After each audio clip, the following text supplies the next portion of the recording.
this is the second firing in a month for Donald Trump after he got rid of Kirsty Noem at the Department of Homeland Security. And Trump was just seen yesterday with Pam Bondi on his way to the Supreme Court, but it seems behind the scenes he was getting frustrated. One, on the issue of the DOJ not going hard enough against his perceived enemies. There was a case against James Comey, the former head of the FBI, that was thrown out. But then, of course, you had the issue of the Epstein files and the mishandling of that by the DOJ.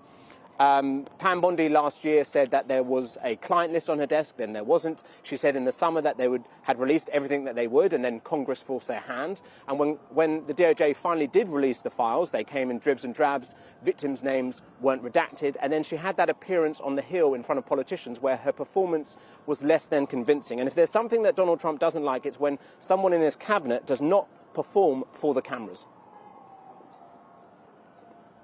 Oh, well, so, it does appear that both of the people he's got rid of are women. Why fire her now?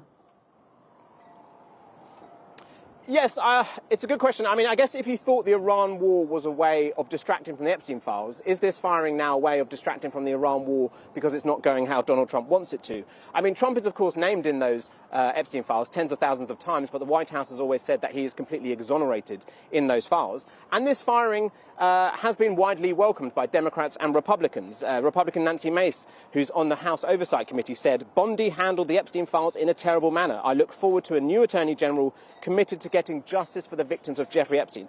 So Trump will want to move on and say Pam Bondi has taken the fall, but I don't think this is the end of the story.